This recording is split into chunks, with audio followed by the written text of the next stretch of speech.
Ça, c'est ma Bible. Je crois qu'elle est la parole de Dieu. Je crois qu'elle est la vérité dans toute sa totalité. Je suis ce qu'elle dit que je suis. Je possède ce qu'elle dit que je possède. Et je peux faire ce qu'elle dit que je peux faire. Comme je vais l'écouter ce matin, mon esprit sera nourri et il grandira. Mon intelligence sera renouvelée et je serai transformé. Je ne resterai plus jamais la même personne. Parce que cette parole est une semence incorruptible de vie. Et mon cœur à moi est une terre fertile. Je produirai des fruits. Je le crois. Ainsi je l'ai déclaré. Donne-moi un bon amen. Donne-moi un amen vitaminé. Donne-moi un amen costaud. Donne-moi un amen qui vient du ciel. Alléluia. Alléluia. Ah, que Dieu te bénisse. Saint-Esprit, nous te bénissons, Seigneur. Merci pour ta merveilleuse présence. Merci, Père, de nous servir ce merveilleux repas. Père de grâce, accorde-nous la grâce de comprendre ta parole, d'accepter ta parole, mais que ta parole puisse porter du fruit. C'est-à-dire que je prie que tout un chacun se retrouve et que tout un chacun puisse travailler à la transformation de sa vie.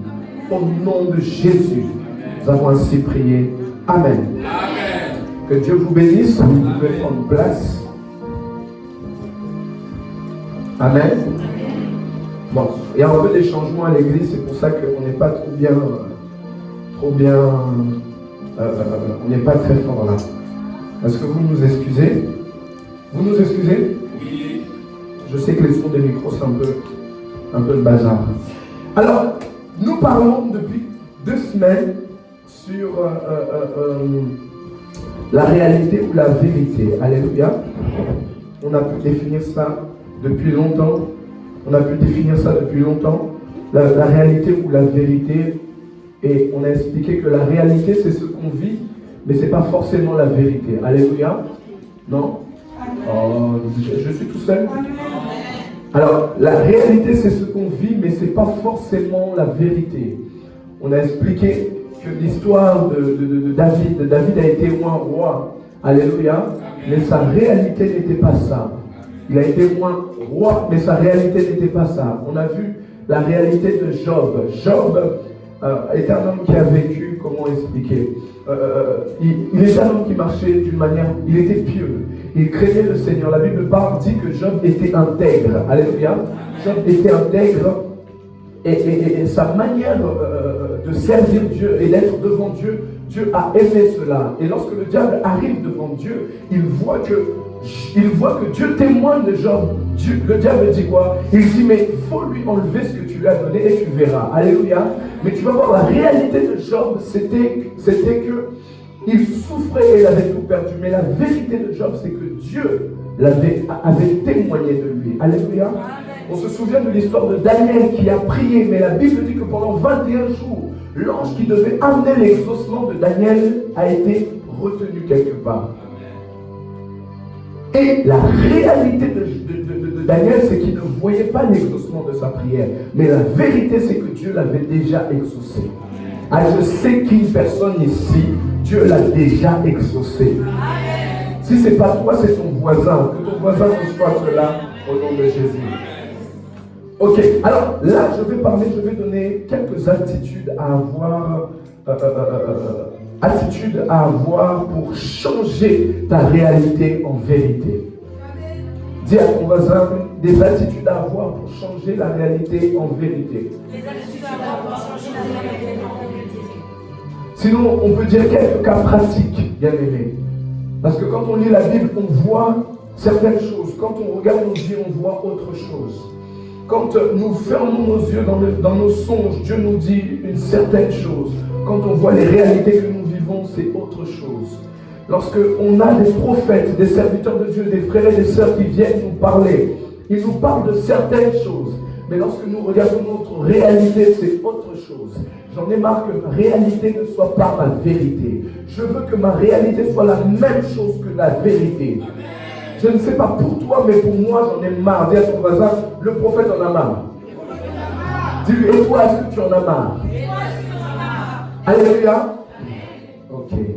Alors, sachez une chose que lorsque nous acceptons Jésus, c'est vrai qu'on nous dit que Jésus va transformer nos vies. Alléluia.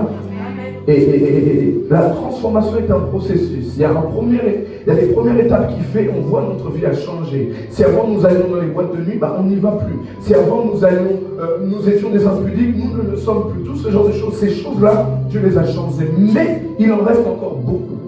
Il reste des brisements, il reste des transformations, il reste des changements, tout ça. Et on attend beaucoup nos promesses. Donc, Dieu, lorsqu'il nous appelle, il a une responsabilité envers nous. Il doit nous transformer.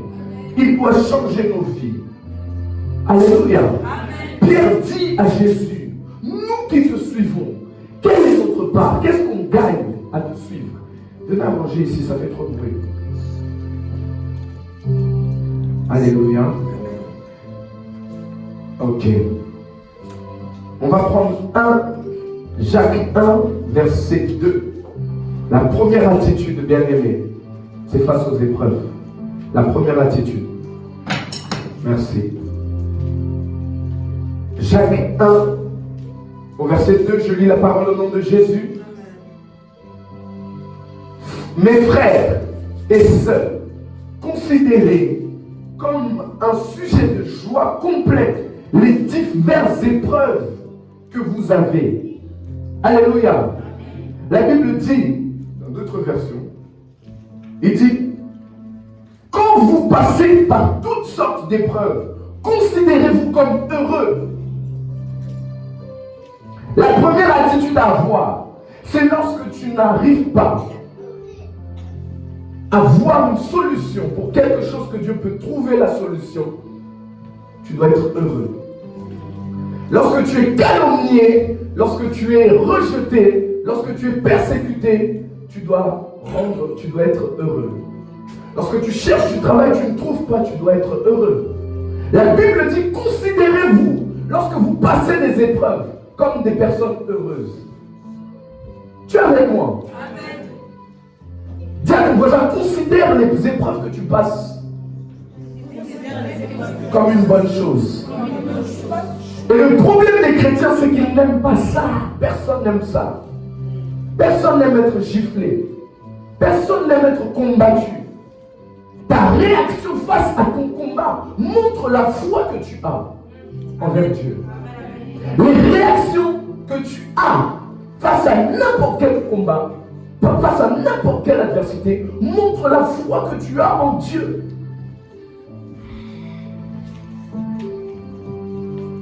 Est-ce que vous êtes avec moi? C'est facile de dire à Dieu je t'aime lorsque tout va bien. C'est facile de dire à Dieu, Seigneur, je veux faire ta volonté lorsque tout va bien. C'est facile d'adorer et de louer le Seigneur lorsque tout va bien.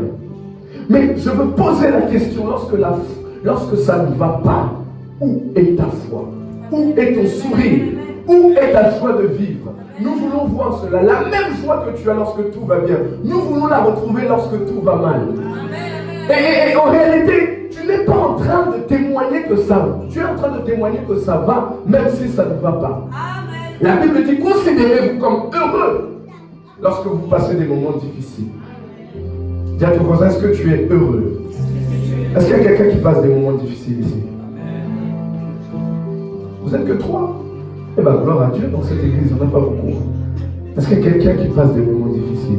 Alors j'aimerais t'annoncer que tu es heureux et tu es heureux. C'est pas moi qui le dis, c'est Jésus, c'est la Bible qui le dit. Considérez-vous comme heureux. Et je l'ai toujours dit, on l'a toujours dit que toute personne qui ne passe pas par des combats, en fait, elle doit se poser des questions. Tu es chrétien, mais tu ne passes pas par des combats. Est-ce que tu es vraiment converti? Alléluia. Vous savez quoi le problème? La Bible dit que considérez-vous comme heureux. Verset 3. Sachant que la mise à l'épreuve de votre foi produit la persévérance. Il dit, la mise à l'épreuve de votre foi produit la persévérance. En réalité, nous sommes testés, notre foi est testée à ce moment-là où ça ne va pas. Notre foi est testée. Et qu'est-ce que ça fait? C'est en train de produire la persévérance. Mais il faut que la persévérance, dans notre version on dit patience, il faut que la persévérance ou la patience accomplisse parfaitement sa tâche afin que vous soyez parfaitement qualifiés sans défaut et qu'il ne vous manque rien. Dans d'autres versions, on dit afin que vous soyez parfaits. Quelle est la version où on dit afin que vous soyez parfaits? Je ne sais pas ici, il y a quelqu'un avec moi ici. Il y a une vertu que Dieu est en train de nous transmettre en ce moment, c'est la patience. Dieu est en train de nous parler de la patience. Même mercredi, Dieu nous a parlé de la patience. Il y a une vertu. Dis à ton voisin, la patience est une vertu. C'est un fruit de l'esprit. Je n'entends pas. Voilà. Nous sommes dans Jacques 1, au verset 4. Il dit, mais il faut que la patience accomplisse parfaitement sa tâche, afin que vous soyez parfaits. On dit parfait. Et on dit aussi accompli. Qui a ça? Il y a écrit parfait et accompli. Dieu en réalité nous fait patienter parce qu'il est en train de nous rendre parfaits et il est en train de nous accomplir. Amen. Alléluia. Amen. Une personne qui passe des épreuves est heureuse parce que Dieu le rend et la rend parfaite. Amen. Alors l'attitude qu'elle doit avoir, c'est l'attitude qui plaît à Dieu. Et l'attitude de la louange de rendre grâce à Dieu parce qu'il est en train de le tailler et de la tailler. Ah, je vois quelqu'un qui est en train de prier Dieu, qui dit Seigneur, transforme ma vie. Mais c'est comme ça que Dieu va transformer ta vie. Parce que la Bible dit ceci, que tu prospères à tous égards, comme prospère d'abord l'état de quoi? De ton âme. Donc tant que l'âme n'est pas restaurée, tant que l'âme n'est pas prospère, tant que l'âme n'est pas parfaite, tant que l'âme n'est pas accomplie, cette personne ne pourra pas exceller à l'extérieur. Oh, je vois Dieu prendre quelqu'un. Pendant qu'il le prend, je ne sais pas à qui je parle, Seigneur. Pendant qu'il le prend, il le fait passer par des moments difficiles. Mais cette personne ressort de là parfaite. Ah, elle ressort de là accomplie au nom de Jésus. Accomplie à toutes bonnes œuvres. Accomplie à l'obéissance. Accomplie à la constance. Accomplie à l'endurance et à la persévérance. Souvenez-vous, dans Actes des Apôtres, on dit que l'église de Jérusalem persévérait. Il est difficile de persévérer lorsque nous ne sommes pas accomplis, lorsque nous ne sommes pas arrivés à être parfaits.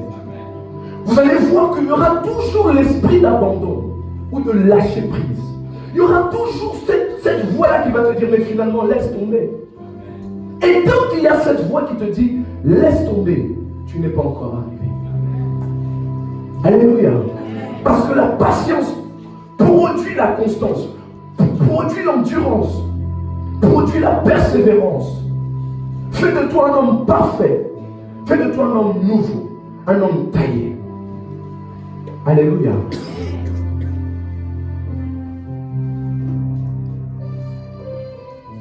Et bien aimé, le problème c'est que Dieu, lorsqu'on prie le Seigneur, on a besoin qu'il intervienne dans nos vies. Dieu, tout ce qu'il fait, c'est par des épreuves. Tout ce qu'il veut faire pour nous tailler, nous changer, c'est par des difficultés. Et on va passer tous des difficultés, tous. Nous allons passer des difficultés. C'est comme ça la manière de Dieu de travailler. C'est la manière de Dieu de travailler.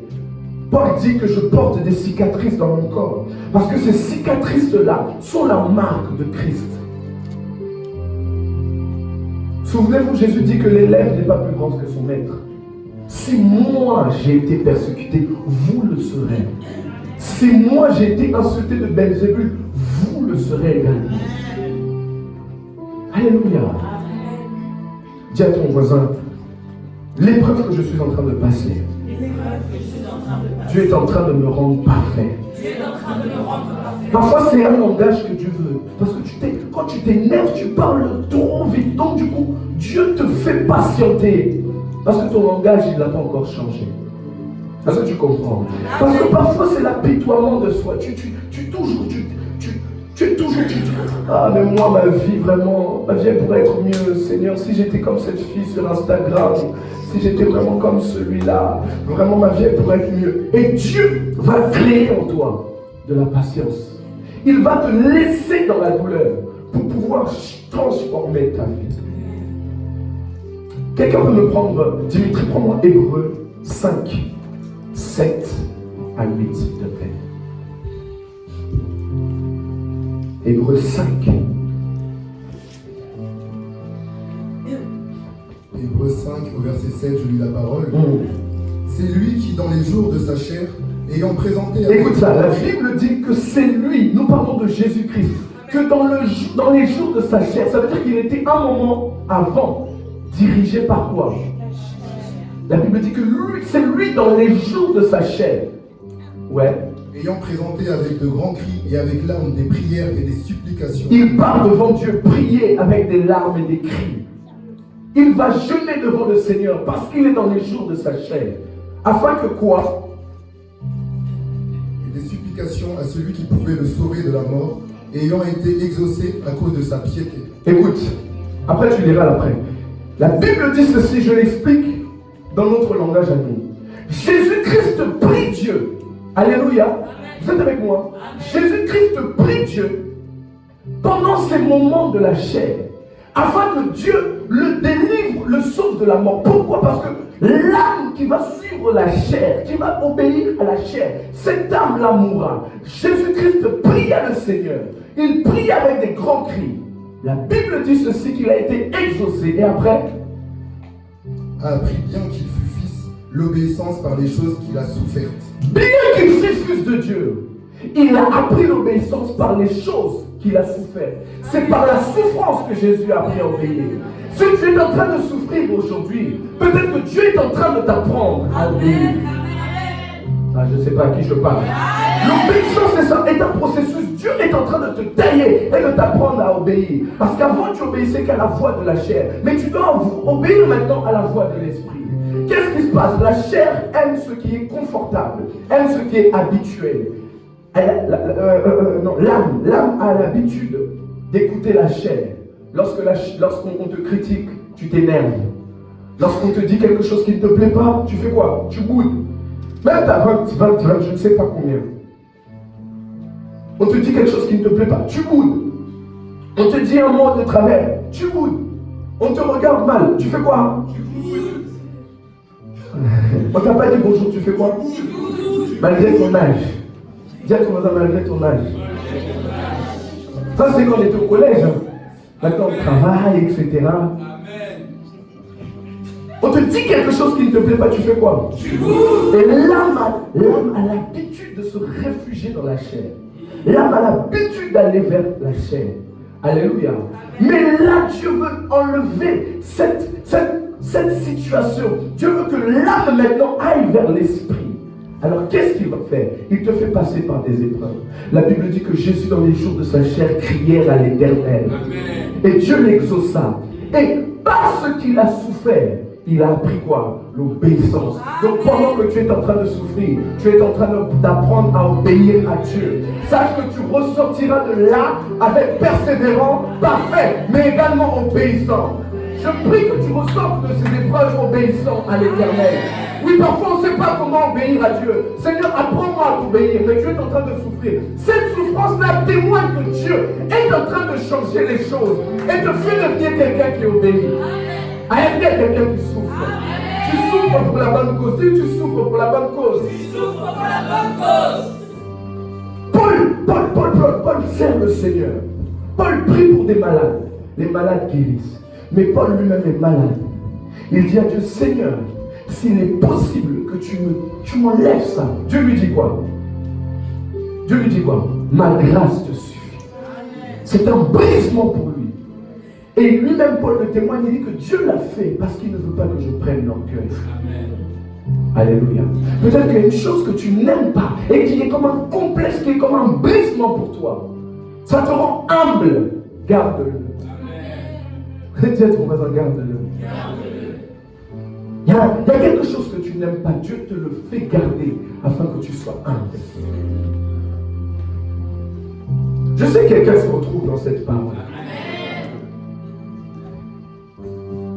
Et cette étape d'épreuve-là, on appelle ça le brisement. Vous le dites tous les jours. Vous en parlez tous les jours. Mais vous ne savez même pas, vous n'arrivez pas à détecter lorsque vous êtes en train de passer des moments de quoi? Le brisement. Qui sait comment Dieu brise les gens? Tu ne sais pas. On sait que Dieu brise les gens par les choses qui vont les faire souffrir. Et à chaque fois que nous sommes en Christ et nous souffrons, une personne qui n'a pas péché, elle est persécutée, elle est dans des difficultés. Quel mal a-t-il fait? Comme David. Vous connaissez l'histoire de David? Ah. Amen. Vous connaissez l'histoire de David? Amen.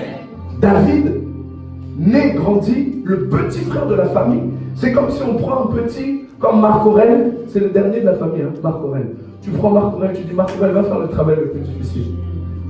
Tu vas là-bas dans la forêt, tu vas faire le travail le plus difficile. Pendant que les grands frères sont là à la maison, au chaud, on prend le dernier de la famille, on le met là-bas. Il est en train de souffrir. Mais qu'a-t-il fait? Il n'a rien fait. Il adore le Seigneur. Qu'a-t-il fait? Il n'a rien fait. Alléluia. Il n'a rien fait de mal. Ne pense pas que les choses qui vont t'arriver, c'est parce que tu as fait quelque chose de mal. Celui qui n'a rien fait, qui a donné sa vie au Seigneur, mais qui passe des moments difficiles, cette personne doit se considérer heureux et heureuse. Parce qu'après les épreuves, le Seigneur viendra. Après chaque épreuve, Dieu intervient toujours. Alléluia. Luc 21, au verset 19, s'il te plaît. Luc 21 au verset 19. Luc 21 au verset 19, je lis la parole. Amen. Par votre persévérance, vous sauverez vos âmes. Par quoi? En fait, lorsque nous allons apprendre et nous allons recevoir cette persévérance qui vient de la patience là, lorsque nous sortirons parfaits, la Bible dit qu'on va sauver nos âmes. Alléluia. C'est pour ça que Dieu veut nous rendre des hommes et des femmes accomplis pour sauver nos âmes. Amen. Alléluia. Alors, tu peux recevoir le salut avant, mais tu peux le perdre. Et il faut que Dieu te rende parfait. Il faut que Dieu te taille. Cessez de vous plaindre et de ne pas accepter les difficultés qui sont face à vous. Il y a des moments, même nous les pasteurs, nous ne pouvons rien faire face à vos problèmes. Plusieurs fois, j'ai vu des gens accablés par leurs problèmes. Moi-même, j'avais les miens. J'étais incapable de changer leurs problèmes. Même je me mets à genoux et je prie le Seigneur, incapable de changer leurs problèmes. Alléluia. Parce que Dieu vous a mis dans un processus où il est en train de vous tailler, de vous transformer et de vous amener à l'état parfait. Le problème, c'est que vous devez persévérer pendant que vous êtes en train de souffrir. Dis à ton voisin, tu dois continuer. Tu ne dois pas abandonner. Tu dois garder la foi et tu dois aller plus loin. Après ça, Dieu te rend accompli. Après ça, Dieu te rend parfait. Après ça, Dieu te rend obéissant. Tu dois continuer et pas laisser sur le chemin. Combien? Bien aimé, c'est facile d'abandonner. Tout le monde abandonne. Mais nous appelons les vainqueurs. Les vainqueurs ne peuvent pas abandonner. Les vainqueurs, un vainqueur doit se battre jusqu'au bout. Et en nous, on l'appelle vainqueur. À Dieu me parle à un vainqueur. Bien-aimé de Dieu, le problème, c'est que Dieu nous a choisis. Alléluia. Dieu nous connaît, Dieu nous a choisis. Nous n'avons rien fait de mal parfois. Il y a des choses qui arrivent dans nos familles, dans nos vies. Nous ne les maîtrisons pas, nous ne le comprenons pas. Il y a des adversités qui viennent devant nous. Nous n'arrivons pas à comprendre. Ces adversités-là, si nous avons l'œil spirituel pour interroger le Seigneur, même si nous ne comprenons pas, il y a une chose qui est là pour nous aider. Malheureusement, bien aimé dans le Seigneur, souvent c'est dans la souffrance que Dieu veut que Dieu donne une éducation. C'est dans la difficulté. Il a fait ça à tous ses serviteurs. Il commence avec Adam. Il dit à Adam, ne mange pas ce fruit. Mais il pose le fruit là où il lui dit de ne pas manger. Alléluia. Il dit, tu touches à tout, mais lui, tu ne touches pas. c'est très difficile. C'est très difficile. C'est comme si que je mets un beau cadeau ici, très beau. Il y a tous les cadeaux. Je dis que tu peux tout toucher, mais tu ne touches pas ce cadeau. Il y en a qui se disent que moi je vais réussir. D'accord, tu vas réussir. Mais maintenant tu as quelqu'un que tu aimes beaucoup qui te pousse à aller ouvrir le cadeau. Même si c'est Dieu qui t'avait parlé, tu l'avais vu. Tu vas aller ouvrir. Alléluia. C'est comme ceux qui disent que non, moi je ne suis pas Judas. Oui, tu n'es pas Judas, mais il y a des comportements que tu as que Judas avait aussi. Amen. Il avait ces comportements avant de devenir Judas et comment il était. Amen. Vous comprenez? Alors, c'est très difficile. Dieu fait quoi? Dieu met à l'épreuve Abraham. Il dit à Abraham, je vais faire de toi un père de multitude. Mais qu'est-ce qui se passe? Abraham, des années passent. Abraham n'a toujours pas d'enfant. Vous vous rendez compte? Et Dieu dit à Abraham de changer le nom de Sarah. C'est-à-dire qu'elle doit changer son nom, c'est-à-dire mère de multitude. Les gens vont se moquer, mais elle n'arrive même pas à avoir un seul enfant. Elle s'appelle mère de multitude. Voilà Dieu où il met ses serviteurs, ses enfants. Dans la honte, parfois. Alléluia.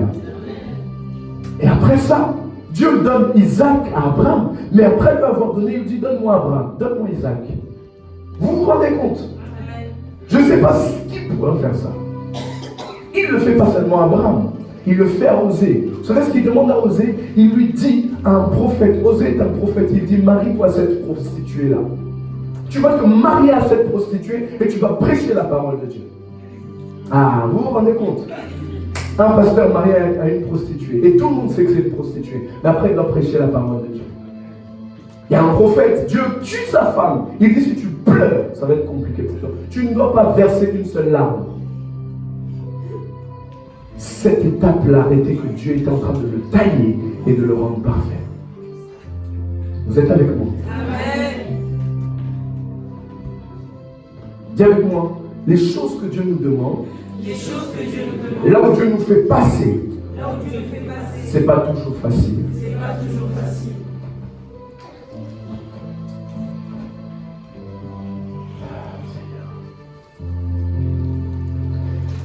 Il y a Shadrach, Meshach et Abednego. Les trois hommes veulent craindre le Seigneur, mais ils sont dans un pays où c'est un autre Dieu qui est adoré. Mais ils ont décidé de ne pas adorer d'autre Dieu, quitte à mourir. Alléluia.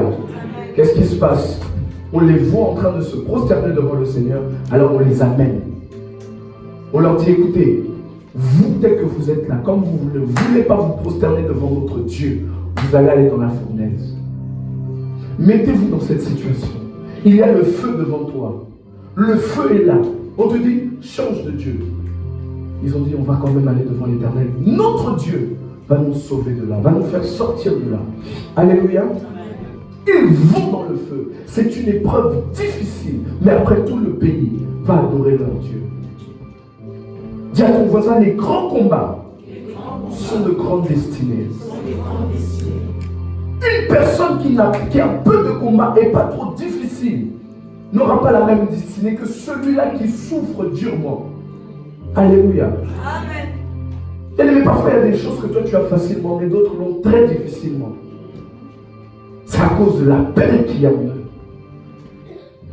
Alléluia. Il y a une chose que tu peux faire, et Dieu te laisse comme ça. Mais lui, s'il fait cette chose-là, Dieu le punit. À cause de la peine qu'il y a là.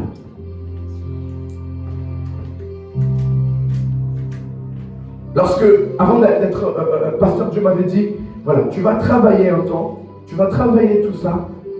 Mais pendant que je cherchais le travail, il n'y avait pas encore l'église. Pendant que je cherchais le travail, c'était difficile à trouver. C'était très dur à trouver le travail. Alléluia. Mais Dieu l'avait dit. Et j'ai dit à Dieu, Seigneur, le travail tu donnes même aux païens. Les païens, tu leur donnes le travail. Moi, ton serviteur, pour toi, le travail, pour moi, le travail, c'est quoi? C'est rien. Est-ce que vous comprenez? Mais Dieu est en train de me fissurer, de me briser, de me tailler, de me faire comprendre quelque chose. Et j'ai grandi encore plus.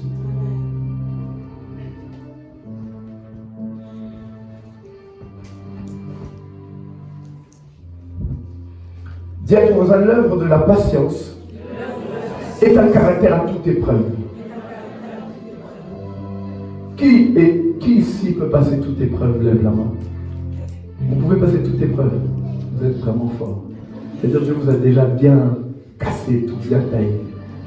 Il y a encore des choses que je ne pense pas que tout le monde peut passer. Il y a encore des choses que je ne pense pas qu'on peut arriver. Il faut déjà voir aujourd'hui comment ça peut se passer avec certaines choses qu'on vit. Alléluia. Chaque personne a des problèmes à son niveau. Chaque personne a des défis à son niveau. Chaque personne a des difficultés à son niveau. Mais la Bible dit, là, la personne qui persévère sauvera quoi? Son âme. Amen. Mais cherche à sauver ton âme. Amen. Et n'abandonne jamais pendant que tu souffres. Ne lâche jamais Jésus pendant que tu souffres. Ne recule jamais en arrière pendant que tu souffres. Parce que tu sauves ton âme et tu es en train de te tailler. Alléluia. Amen. Dis à ton voisin, ce qui se passe, c'est une bonne chose. Ce qui se passe, c'est une bonne chose. Alors je dois le voir autrement. Vois les choses autrement. L'état d'être accompli, c'est le fait d'être complet dans son ensemble. C'est-à-dire qu'il ne te manque rien. Tu es entier, tu es total. Tu es libre du péché. Tu es sans faute. Bien aimé, vous savez quoi? Ce que le Seigneur m'a dit, c'est qu'il y a des gens, tant que des petites choses, parce qu'ils ne sont pas fidèles dans les petites choses, ils pêchent encore, ils ont des petits péchés encore.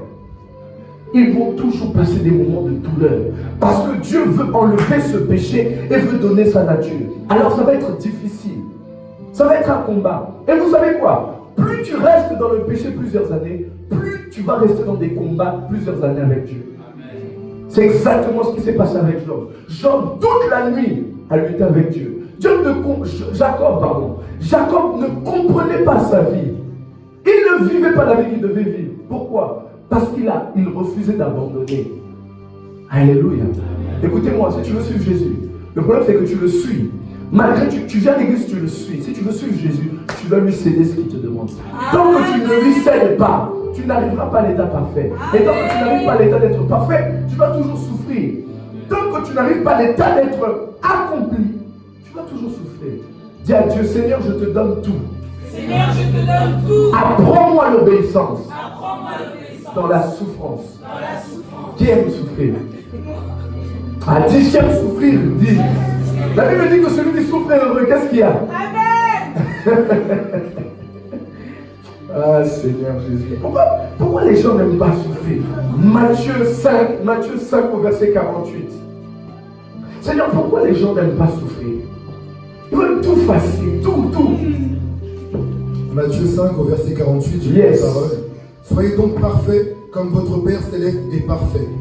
Bien-aimé, Dieu veut qu'on soit comme notre Père Céleste qui est parfait. Mais pour nous rendre parfaits, qu'est-ce qu'il fait? Il nous brise. Alléluia. Jésus à Gethsémane, la Bible dit qu'il était tellement angoissé qu'il versa des larmes.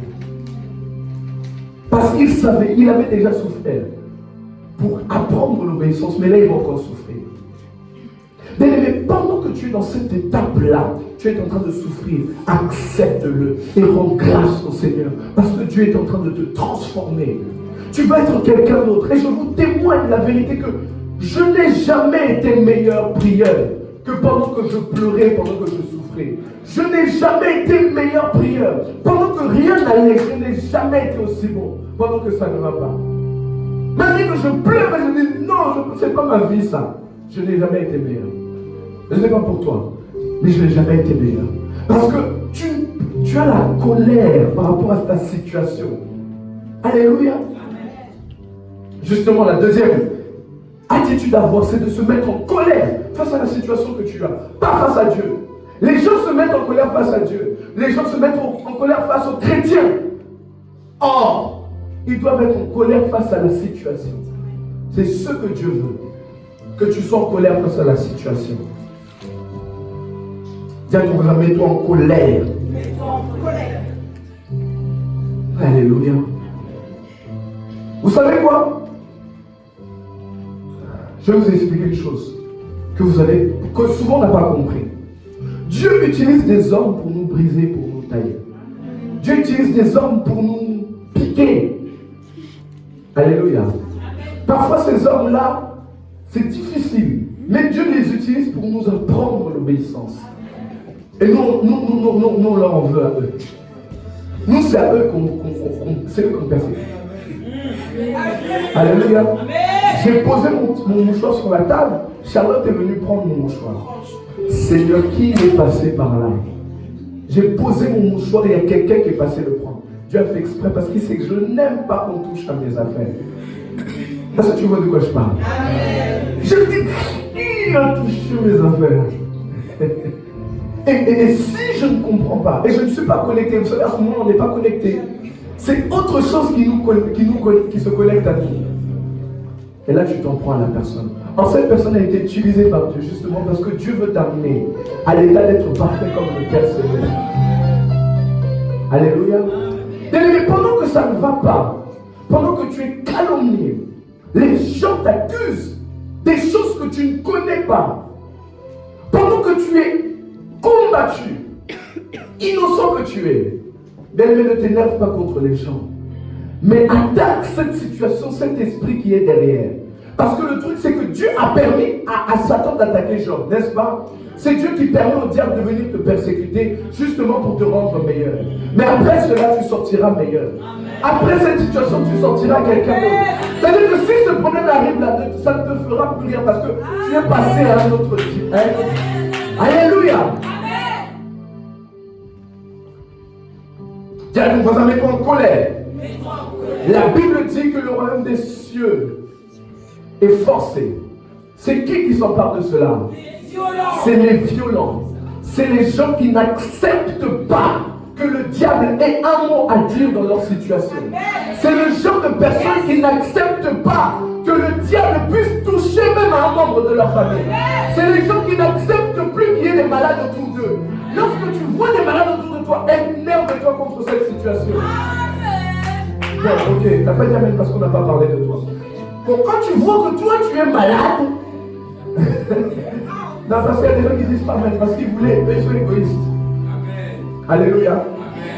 Tant que tu vois que ta situation n'est pas comme elle doit être. J'attends mon mariage depuis 2000, je ne sais combien. Le mariage ne vient toujours pas. Dieu me l'avait dit, je vais attaquer cet esprit. Ok.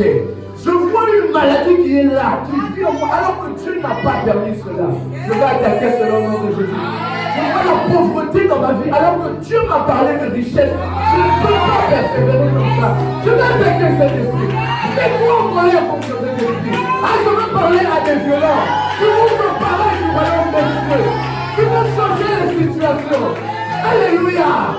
La Bible dit que le royaume des cieux est forcé. Dis à ton voisin. C'est pas avec des prières au nom de Jésus. Dis-lui, c'est avec des prières agressives que tu vas faire bouger le diable. Mais oui, mais tu vas impressionner qui avec le... Au nom de Jésus. Au nom de Jésus. Tu vas impressionner personne. Amen. Il faut que le... Parce que, vous savez quoi? Le nom de Jésus que tu sors a une puissance dans le monde spirituel. Le geste que tu fais a une force dans le monde spirituel. Mais quand tu le fais avec douceur, vous pensez que ça lui donne envie de partir? Alléluia. Il faut se mettre en colère face à nos situations. Il faut que le Saint-Esprit arrive à nous conquérir. Mais on doit être en colère face à nos situations. On s'est trop habitué à des choses difficiles. Il y a des gens qui se sont habitués à souffrir. Hein? Il y en a qui se sont habitués. Bon, finalement, ça fait des années. C'est bon. Dieu ne peut plus rien faire. Qui t'a dit qu'il ne peut plus rien faire? Amen. Il y a une femme, la Bible dit que 18 ans, elle était malade. Mais un jour, l'homme de Galilée est passé par là. Il y a un homme 38 ans malade. Mais un jour, Dieu est passé par là. C'est-à-dire ma situation, tant qu'elle n'est pas parfaite, tant qu'elle n'est pas accomplie, je ne peux pas m'arrêter. Je dois me mettre en colère contre tout ce qui m'embête. Est-ce que tu comprends? Car mets-toi en colère. Même dans la difficulté, mets-toi en colère. Alléluia. Il faut bien aimer se mettre en colère et rendre grâce, mais se mettre en colère. Le problème, c'est que quand ça ne va pas, tu fais quoi? tu pleures. Mais c'est la dernière chose à faire. Alléluia. Moi, je veux que tu pleures, je te tape et tu pleures devant moi. Qu'est-ce que je vais faire la prochaine fois? Tu vois, le diable n'a pas de pitié. Le diable n'a pas de pitié. Tu pleures, tu dis arrête, il va continuer à te taper. Regardez Job, ce qu'il a fait à Job. Regardez ce qu'il a fait à Job. Il le frappe. Il le frappe, il le frappe, il le frappe. Job dit, je maudis le jour de ma naissance. Il rend grâce à Dieu. Le diable revient, il le frappe encore de la lèvre. Qu'est-ce qui va l'impressionner? Tout ce qu'il veut, c'est te détruire jusqu'au bout. Alléluia. Et le diable a ses agents. Alors il te frappe, il regarde. Est-ce que va-t-elle pleurer? C'est pas elle qui dit son Dieu. Va-t-elle pleurer? Elle pleure dans l'adoration, ça c'est autre chose. Elle est en train d'adorer le Seigneur. Oh non.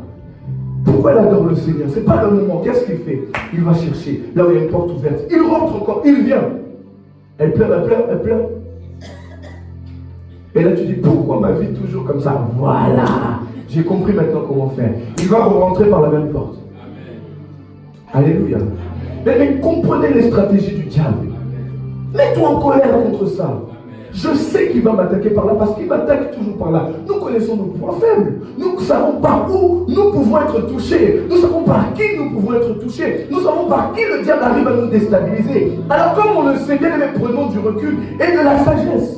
Ah, je sais que je parle bien même si tu ne dis pas amen. Je ne dis amen à moi-même. Alléluia. Nous savons nous tous par où le diable peut passer. Parce qu'il est passé par le... Il ne change pas, il a les mêmes stratégies. Alléluia. Comme il est passé plusieurs fois par la même chose. Cette fois-ci, j'ai compris. Viens encore. Je vais prendre du recul au nom de Jésus. Dis à ton voisin, mets-toi en colère.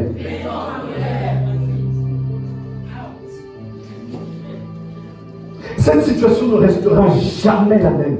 Ne restera jamais pareille. Colossiens 1 au verset 11, s'il te plaît. Colossiens 1 au verset 11, je lis la parole. Fortifiez à tous égards par sa puissance glorieuse, en sorte que vous soyez toujours et avec joie, persévérants et patients. Alléluia. Fortifiez à tous égards. Alléluia. Fortifié à tous égards. La première attitude, c'était quoi? D'être heureux parce que ça ne va pas. Alléluia. La deuxième attitude, c'était se mettre en colère. La troisième attitude, c'est d'être dans l'adoration pour être fortifié. La Bible dit, je peux tout par celui qui me fortifie. On peut tout faire si une personne nous fortifie. Bien aimé, la Bible parle d'un homme, d'un prophète qui est Élie. Élie, Dieu lui dit de courir dans le désert. Et lorsqu'il est dans le désert, à un moment, Dieu lui donne deux fois, il est nourri par un corbeau. La Bible dit qu'il résiste à 40 jours parce qu'il a été nourri seulement 2 fois. Mais la nourriture que Dieu donne pour te fortifier, il y a des choses bien aimées dans le Seigneur. Malgré que vous venez même nous parler et qu'on vous aide, on vous soutient, ça sera même éphémère. Mais lorsque vous rentrez dans la présence de Dieu, vous êtes dans l'adoration. Le Seigneur va vous mettre quelque chose qui fera que cette situation, vous la voyez autrement. Je vous dis la vérité. Il y a un moment, j'étais dans des persécutions incroyables, dans des combats incroyables. Et j'ai fléchi mes genoux devant le Seigneur. J'ai dit à Dieu, Seigneur, qu'est-ce que j'ai fait? J'ai demandé à Dieu, Seigneur, qu'est-ce que j'ai fait de mal pour que cela m'arrive? Dieu m'a répondu, je me rappelle, avec Ésaïe 40, quelque chose comme ça. Il dit, ne promène pas des regards inquiets. Dieu me l'a dit une fois, ça m'a apaisé et j'ai vu les choses autrement. Mais c'est où que je suis allé voir ça? C'est dans la présence de Dieu. D'ailleurs, moi je vous dirai ce que je saurais. Mais si Dieu m'inspire rien à vous dire à ce moment-là, il faut que vous alliez auprès du Créateur afin de puiser dans sa ressource, afin qu'il vous équipe. Et là, lorsque vous allez sortir, vous serez quelqu'un d'autre. La troisième chose à faire, c'est d'adorer le Seigneur et de l'élever pour ta situation. Rends grâce à Dieu parce qu'on t'a insulté. Rends grâce à Dieu parce que ça ne va pas. Rends grâce à Dieu parce que tu manques. Paul dit, je sais vivre dans la disette. Je sais vivre dans l'abondance. Je sais vivre lorsque rien ne va. Je sais vivre lorsque tout va bien. Je sais vivre dans le rejet. Je sais vivre lorsqu'on m'applaudit. Vous comprenez? Il sait vivre dans toutes les situations. Et dans toutes les situations, il ne péchera pas. Parce qu'il sait vivre dans toutes les situations. Or, il y a des gens, lorsque la situation ne te plaît pas, parce qu'elle ne te plaît pas, tu t'énerves, tu vas pécher, en pensant que tu pêches contre nous. Tu pêches contre Dieu. Ah bon? Le pasteur a parlé comme ça. Il va voir. Je vais aller boire de la bière. On va voir si ça va. On va voir maintenant. Tu vas boire de la bière. Qui a bu de la bière? Moi, j'ai péché. Et toi, tu as péché? Ah bon? Maintenant, c'est comme ça à l'église. D'accord, je vais aller en boîte de nuit samedi. Moi, en boîte de nuit. C'est toi qui as fait l'erreur, c'est pas moi. Est-ce que tu comprends? L'attitude de pécher pour blesser quelqu'un alors que tu es en train de blesser le Seigneur.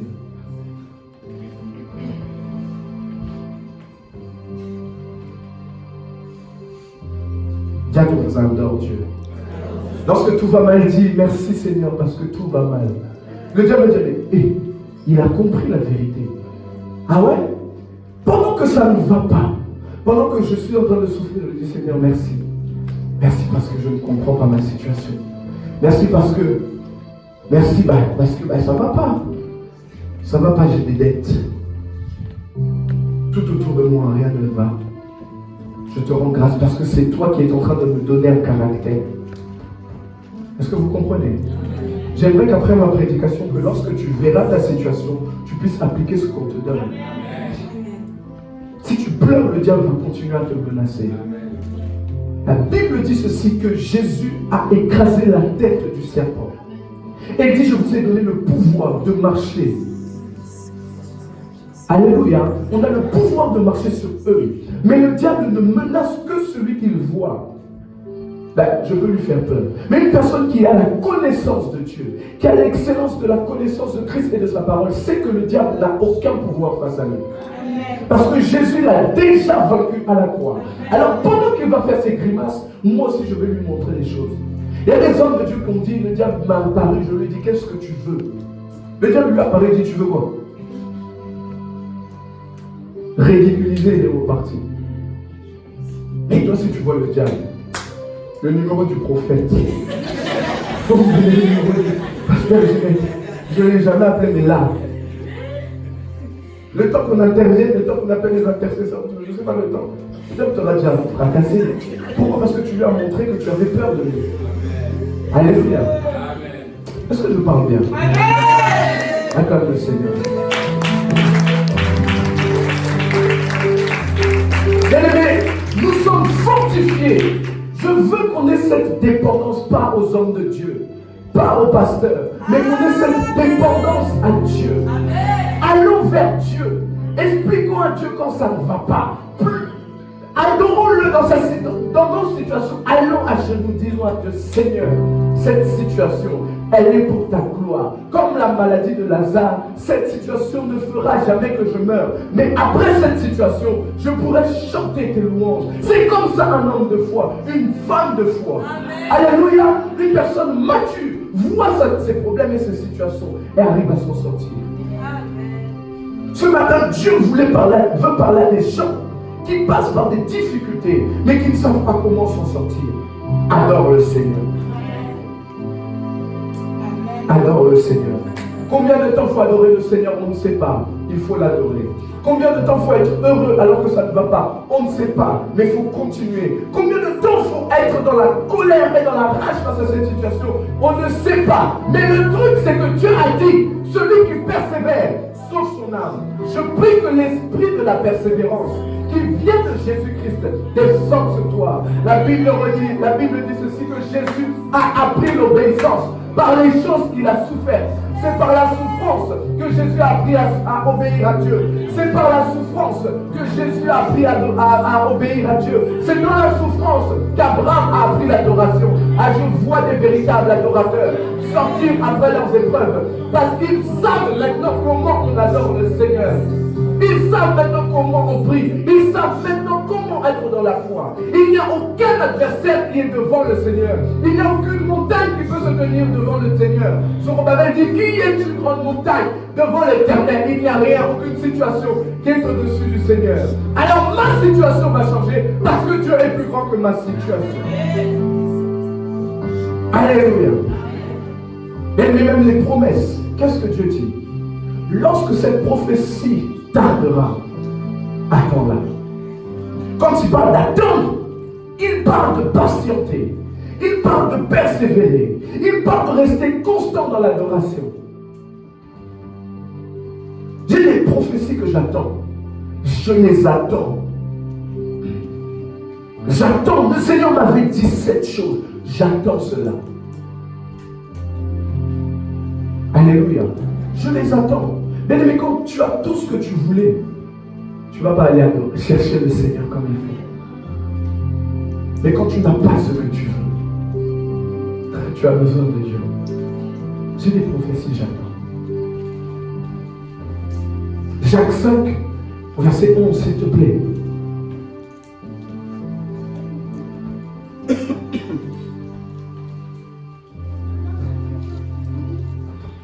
Jacques 5, au verset 11, je lis la parole. Voici, nous disons bien heureux ceux qui ont souffert patiemment. Écoutez, on dit qu'ils sont bien heureux, ceux qui ont souffert avec la patience. Vous vous rendez compte? Tu es en train d'être tapé, tu es en train de souffrir. Mais la Bible dit qu'il est bien heureux. Quelle folie. Après. Vous avez entendu parler de la patience de Job, et vous avez vu la fin que le Seigneur lui accorda. Car le Seigneur est plein de miséricorde et de compassion. Alléluia. Dis à ton voisin, Dieu est plein de miséricorde. Lorsqu'on parle de miséricorde, on parle d'une personne qui a péché. Et Dieu lui accorde sa miséricorde. Mais l'autre côté aussi, on dit qu'il est plein de miséricorde, mais aussi plein de compassion. Ça, c'est une personne qui n'a rien fait. Et Dieu est à compassion de lui parce qu'il est en train de souffrir. Dis à ton voisin, Dieu est plein de miséricorde envers moi. Dieu est plein de compassion envers moi. Ma situation ne restera pas la même. Alléluia. Bien-aimé, j'aimerais te dire une chose, que ta situation restera la même. Elle changera, tout dépendra de toi. Ça ne dépendra pas de Dieu, parce que dans la volonté parfaite de Dieu, c'est qu'elle change. Mais dans ta volonté à toi, c'est quoi? La Bible dit qu'il est bien heureux celui-là qui a souffert. C'est comme Job. Job, qu'est-ce qui s'est passé? Job a tout perdu. Et la Bible dit à la fin, nous l'avons déjà lu il y a 2 semaines, la Bible dit à la fin que la situation que Job avait, Dieu l'a restituée 4 fois mieux lorsque c'était avant. Alléluia. Et après ces épreuves, tu ne te rends pas compte de ce qui va arriver devant toi. Tu ne te rends pas compte des choses qui vont venir devant toi. Tu verras, tu vois ces Égyptiens que tu vois même plus t'en souvenir parce que tu vas dire, Seigneur, c'est à moi que tu fais ça. La Bible dit que celui qui porte la semence avec larmes, lorsque ce sera le temps de récolte, ce sera maintenant des larmes de joie. Ce ne sera plus des larmes de pleurs. Pendant que tu es en train de pleurer, continue à pleurer parce que tu es en train d'adorer Dieu, parce que ça ne va pas. Mais la prochaine fois, tu adoreras Dieu parce que tout va bien. Alléluia. La 4e chose. La première, c'était être heureux dans ta situation. Je suis heureux. Et je confesse que je suis heureux. Comme cette dame, on lui dit tout va bien, elle dit tout va bien. Vous savez, il y a des fois Dieu nous cache les choses comme cette dame. Dieu avait caché au prophète Élisée qu'elle n'allait pas bien. Il dit que son âme est dans l'amertume et Dieu me l'a caché.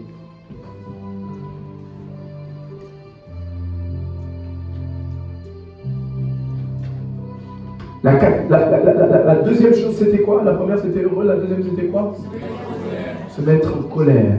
La troisième, l'adoration. La quatrième, c'est de demander à Dieu sa sagesse, autrement dit sa connaissance par rapport à cette situation. Vous savez quoi? La Bible dit mon peuple périt faute de connaissance. Parfois, on n'est pas en train de faire ce qu'il faut. Vous savez, des fois, on est en train de nous calomnier. Dieu veut qu'on puisse donner un cadeau à cette personne qui nous calomnie. Il y a parfois Dieu veut qu'on prie pour cette personne. Il y a parfois Dieu veut qu'on donne des... J'ai dit le cadeau déjà. Hein? Dieu veut que tu donnes un cadeau. Dieu veut que tu pries pour lui. Mais parfois Dieu veut que tu restes silencieux. Demande à Dieu la sagesse par rapport à ta situation. Dis à Dieu, Seigneur, qu'est-ce que tu es en train de m'enseigner? Au lieu de dire à Dieu, de te lamenter, dis à Dieu, Seigneur, qu'est-ce que tu es en train de m'apprendre? Alléluia. Amen. Pose la question à Dieu, qu'est-ce que tu m'apprends? Peut-être que Dieu va te révéler ce qui se passe dans l'invisible. Et il va te dire, je veux te faire de toi un homme ou une femme de prière. Je t'attends dans la prière pour changer ta situation. Dans chaque épreuve, demande à Dieu sa sagesse.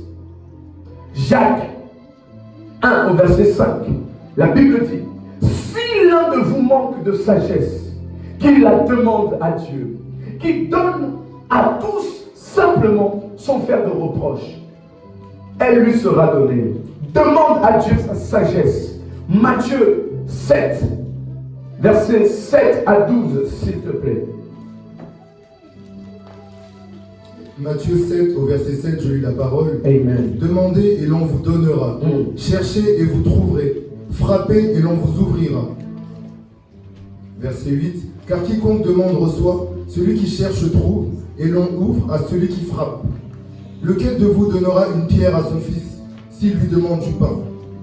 Ou s'il demande un poisson, lui donnera-t-il un serpent? Si donc, méchants que vous êtes, vous savez donner de bonnes choses à vos enfants, combien à plus forte raison votre Père qui est dans les cieux donnera-t-il de bonnes choses à ceux qui lui demandent, à ceux qui lui les demandent? Alléluia. Combien plus forte raison Dieu au ciel peut nous donner des choses si nous lui demandons? Il dit méchants que vous êtes. Pourquoi il nous traite de méchants? Parce que nous agissons souvent avec méchanceté. Nous sommes méchants face à lui. Alors que les situations, c'est pour nous. Nous sommes méchants face à Dieu. Vous savez qu'il y a des gens qui sont méchants face à Dieu sans le savoir. Vous ne savez pas? Non, parce qu'il est invisible. Si Dieu pouvait révéler tout ce que tu lui fais, tu vas te repentir direct. Alléluia. Nous sommes méchants. Il dit méchants que vous êtes. Vous savez faire de bonnes choses à vos enfants.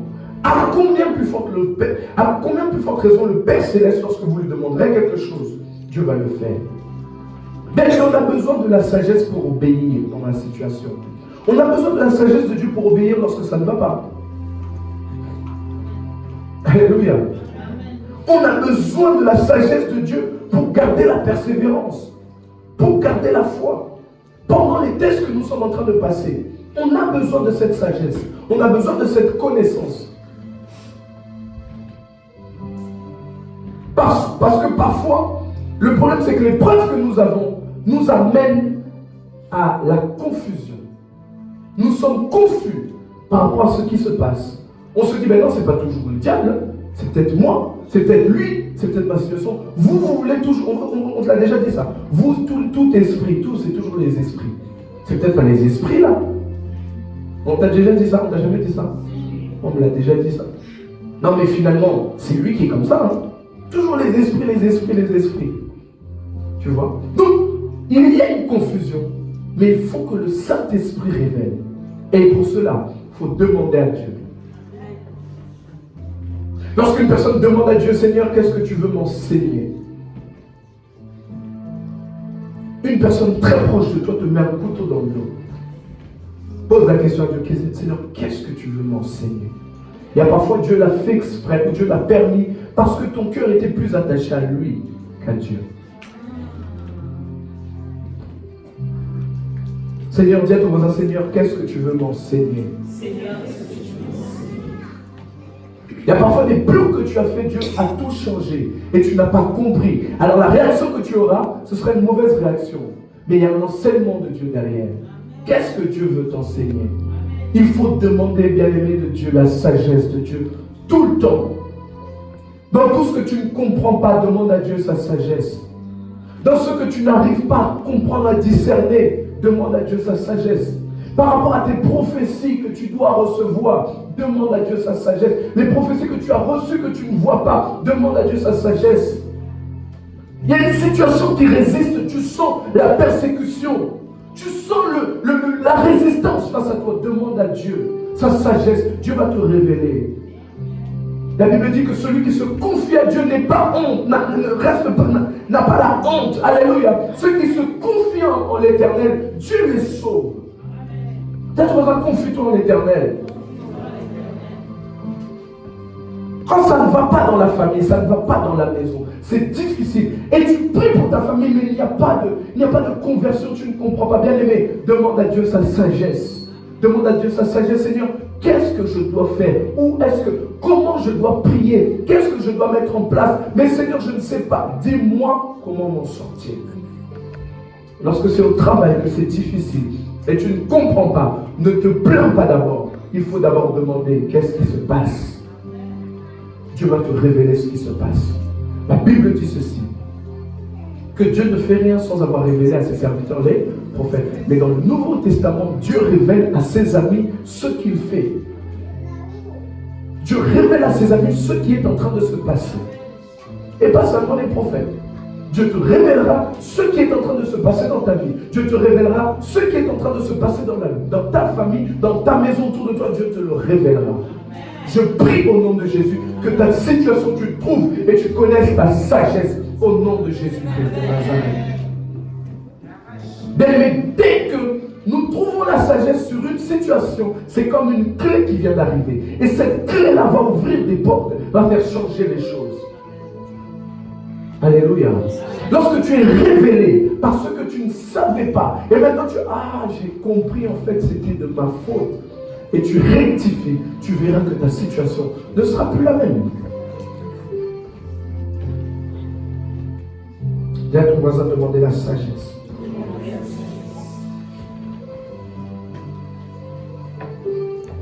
Je prie que tu aies la sagesse de Dieu. Je vais aller, la 5e chose et la dernière. C'est, vous savez que notre foi en Dieu s'exprime par nos actes et pas par ce que nous disons. C'est vous qui dites que l'amour, c'est pas parler. C'est vous qui le dites. L'amour, c'est des actes. N'est-ce pas? Voilà. Ça ne vient pas de vous-même, ça vient du Saint-Esprit. Parce que Dieu d'abord aime la foi. La foi s'exprime par nos actes, par nos paroles, par la haine du monde. Pourquoi? Parce que lorsque nous avons des mauvaises paroles, nous avons des mauvais actes, nous aimons le monde. Alléluia. Et là, et ceux qui aiment le monde sont ennemis de Dieu. Jacques 4,4, s'il te plaît.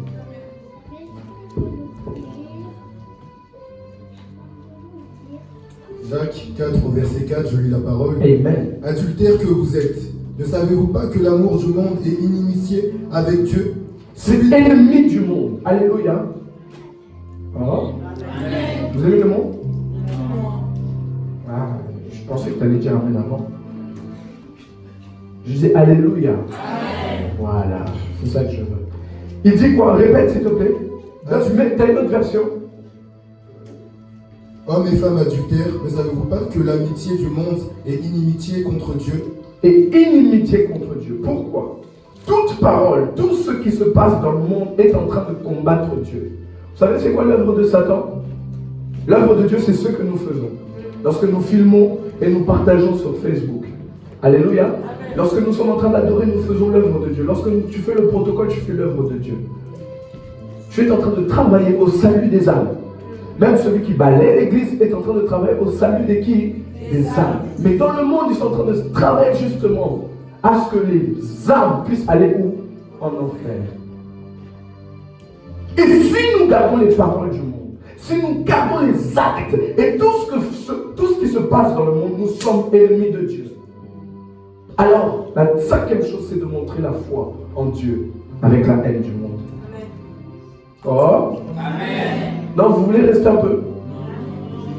Ok. Matthieu 6 au verset 24, s'il te plaît. Matthieu 6 au verset 24, je lis la parole. Nul ne peut servir de maître, car ou il haïra l'un et aimera l'autre, ou il s'attachera à l'un et méprisera l'autre. Vous ne pouvez servir Dieu et mammon. Alléluia. Là, on parlait de mammon, mais on parle du monde. On ne peut pas aimer le monde. On ne peut pas s'attacher à s'attendre à recevoir de la part de Dieu lorsque nous avons encore des choses du monde. Dis à Dieu, Seigneur, il faut me dépouiller de tout ce qui est du monde. Il faut me dépouiller de tout ce qui est du monde. Alléluia. Et Dieu va te dépouiller justement, comme on l'a dit, avec les souffrances, avec les douleurs. Alléluia. Et Dieu va te dépouiller, va t'enlever de ces choses. Il ne faut pas aller te réfugier. Bien aimé, si la 5e chose, nous ne témoignons pas notre foi en Dieu avec nos actes, nous allons à l'encontre et nous n'allons pas recevoir. Notre vie ne pourra pas changer. Nos réalités resteront des réalités et nos vérités resteront des choses spirituelles. D'accord, on ne peut pas servir de maître. On ne peut pas servir les intérêts de Dieu et les intérêts de Satan. Pendant que nous aimons et nous acceptons, nous comprenons, nous cautionnons les choses du monde, nous sommes en train de travailler contre les intérêts de Dieu.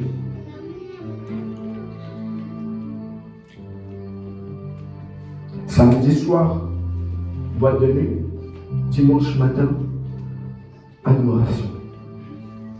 C'est compliqué. Alléluia. La semaine, païen, le week-end, chrétien, c'est compliqué. À qui as-tu foi? En qui as-tu donné ton cœur? Ce que nous disons, ce que nous faisons est spirituel. Dieu dit, parce que tu n'as pas montré ta position, parce que tu n'as été ni chaud, ni froid, je fais quoi? Je te vomis. Parce que tu n'as pas montré ta position. Tu étais avec qui? Tu étais pour qui?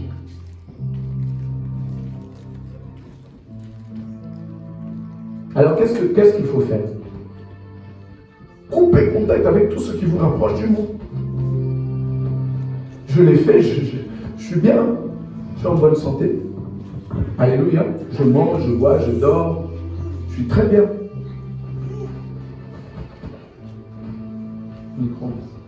Jacques 2, 14, 16, s'il te plaît. Jacques 2 au verset 14, je lis la parole. Mes frères, que sert-il à quelqu'un de dire qu'il a la foi s'il n'a pas les œuvres? La foi peut-elle... Écoutez, il a dit quoi? Que sert-il à une personne de dire je crois en Dieu s'il n'a pas quoi? Les œuvres. Bien-aimé, Dieu demande seulement voir les œuvres, les preuves que tu l'aimes, les preuves que tu l'as accepté. C'est rien d'autre. Ne dis pas non, on ne te juge pas. Dieu veut voir les œuvres. C'est les œuvres qui parlent dans le monde spirituel. Le diable nous voit. On lui dit au nom de Jésus, Satan, je te chasse. Mais il dit, mais tu me chasses quoi? C'est toi qui m'appelles même. Je vais aller où?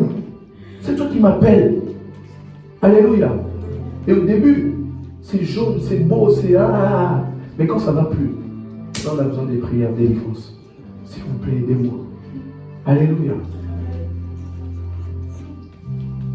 Qu'est-ce que la Bible dit?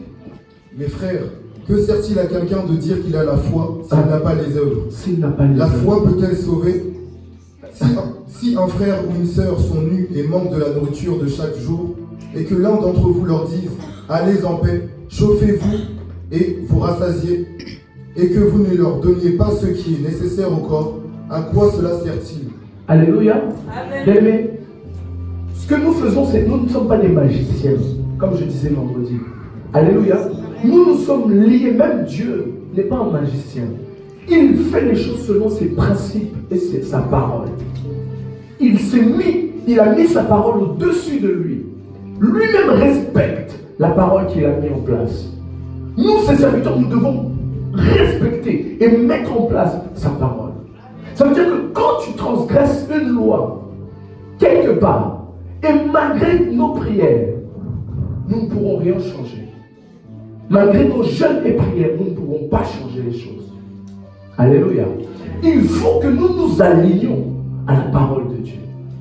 Malgré qu'on peut pleurer et avoir des émotions, dire à Dieu, Seigneur, j'en ai marre de souffrir. Tant qu'on n'est pas aligné à la loi de Dieu, ça va être comme ça. Dis à ton voisin, aligne-toi. Aligne-toi. La foi sans les œuvres n'est pas une foi. Il faut les œuvres, bien-aimés.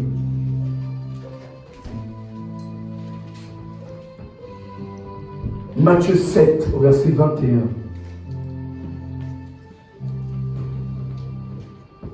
Matthieu 7, au verset 21, je lis la parole. Ceux qui me disent Seigneur, Seigneur, n'entreront pas tous dans le royaume des cieux, mais celui-là seul qui fait la volonté de mon Père. C'est celui-là seul qui marche dans les œuvres. Alléluia. Dis à ton voisin, je décide. À voisin, écoute, dis voisin. Dis, écoute-moi. Moi, j'ai décidé. Hein. Mais Arlene, tu dis à quel voisin? T'as pas de voisin? Trouve un voisin. Derrière toi, il y a un voisin. Alléluia. Tu dis voisin. En tout cas, moi, j'ai décidé, d'aller au ciel. Si toi, tu veux rester, reste toi-même. Mais moi, je dois aller au ciel. Mais excusez-moi de vous dire la vérité, mais il y a des voisins qui vont t'emmener en enfer si tu continues à les suivre. Ah, voisin! Il y a des voisins qui vont t'emmener en enfer. Nous devons garder les œuvres. Alléluia. Il dit, ce n'est pas tous ceux qui viennent à l'église et qui disent Seigneur, Seigneur, qui iront au ciel. Père de grâce, après avoir prêché la parole, accorde-moi la grâce d'aller au ciel. Alléluia, au ciel. Alléluia. Alors n'oubliez jamais qu'il y a le ciel. La cinquième chose, ce sont les œuvres. Lorsque vous allez avoir tout ça, et même lorsque Dieu va vous rendre parfait et accompli, on va arriver à ce verset qui est l'un de mes versets, préférés, qui dit ceci dans Romains 8 au verset 35. La Bible dit, qui nous séparera? Qui me séparera de l'amour de Christ? Parce qu'il a tout connu maintenant. Qui va me séparer? J'ai tout connu. Dis à ton voisin que j'ai tout connu. Tu es en train de prophétiser pour ton avenir. Mais la Bible dit ceci, que Dieu nous affirmera jusqu'à ce que Jésus-Christ revienne. Dis-lui, qui va me séparer de Jésus? Vous savez, je sais que toi, contrairement à ton voisin, toi tu es attaché à Dieu, pas par rapport à l'église, pas par rapport au pasteur, pas par rapport à la foi des autres, mais tu es attaché à Dieu parce que toi et Dieu, vous vous connaissez. Hein? C'est comme moi, même s'il n'y a plus d'église demain, je suis toujours chrétien. Non? Oh, c'est pas vrai. Alors, qui va me séparer de l'amour de Dieu? Dis à ton voisin, qui? Ton voisin, il a peur. Qui nous séparera de l'amour de Christ? Serait-ce la détresse? Serait-ce l'angoisse? Serait-ce la persécution? Serait-ce la faim? Parce que quoi? Tout chrétien va vivre un moment où il aura faim. Serait-ce le dénuement? Serait-ce le danger ou l'épée? De fait-il, c'est à cause de toi qu'on nous regarde, qu'on nous met à mort à longueur de journée, qu'on nous considère comme des brebis destinées à la boucherie. Au contraire, dans tout cela, nous sommes plus que vainqueurs, grâce à celui qui nous a aidés. Alléluia. En effet, j'ai l'assurance que ni la mort, ni la vie, ni les anges, ni les dominations, ni le présent, ni l'avenir, ni les puissances, ni les hauteurs, ni la profondeur, ni aucune créature ne pourra me séparer de l'amour de Dieu manifesté en Jésus-Christ notre Seigneur. Rien ni personne ne pourra me séparer. C'est pour ça que je prêche pour une église que même la détresse ne pourra pas nous séparer. C'est pour ça que je prie pour une personne et cette onction descend. Que l'angoisse que tu vis à présent ne te séparera jamais de l'amour de Christ. La persécution que tu vis à présent ne te séparera pas. Tu ne m'as pas donné un amen. La chose que tu as actuellement ne pourra pas te séparer de l'amour de Dieu. Dis à ton voisin le dénuement. J'ai pas entendu dire à ton voisin le dénuement ne me séparera pas de l'amour de Dieu. Ni le danger, ni l'épée. Ni la mort, ni la vie. Ni la mort, ni la vie. Ni les anges, ni les dominations. Ni le présent, ni l'avenir. Ni la puissance, ni la hauteur. Ni la profondeur. Ni aucune créature. Ni aucun abandon. Ni aucun rejet. Ni aucun divorce. Ni aucun rien. Il n'y a rien ni personne. Je parle pour quelqu'un. Toi qui es que vous reçois cela, je parle pour toi. Il n'y a personne qui pourra se mettre entre toi et Dieu. Dieu te connaît par ton nom. Le ciel t'avait choisi depuis toujours. Ce n'est pas cette situation qui va l'emporter sur toi. Ce n'est pas cette situation qui va l'emporter sur toi. Ce n'est pas cette situation qui va l'emporter sur toi. C'est quelqu'un de leur fond la faire rentrer de l'autre côté. Ma blade gauche. Ce n'est pas cette situation qui va l'emporter sur toi. Tu vas aller plus haut. J'ai dit tu vas plus haut. Dis à ton voisin, est-ce que ça va? Dis à ton voisin, est-ce que ça va? Je sais que ça va mieux là. Hein? Ça va mieux? Non, ça va mieux. Dis à ton voisin, je suis heureux. Parce que je suis persécuté. Dis-lui, je suis heureux. Ne comprends pas. Parce qu'il y a des persécutions. Tu suis heureux. Parce qu'il y a l'angoisse et la détresse. Mais toutes ces choses ne pourront jamais me séparer de Jésus. Ah, je suis resté attaché. Je reste attaché. Je vois une personne monter en puissance. Et ta situation va monter de toi. Ah, si c'est ta situation qui te faisait pleurer, maintenant c'est toi qui vas faire pleurer le reste. Ah, reçois pour le nom de Jésus. Donc je veux prier pour des gens, des hommes et des femmes de foi, des hommes et des femmes de foi, qui vont affronter les problèmes, qui vont aller face aux Goliath, qui vont aller face aux Jéricho, qui vont aller face aux difficultés, et qui n'auront plus peur. Ils n'auront plus peur. Ils iront et ils vont l'emporter. Chandara la bossa, les gens vont passer devant.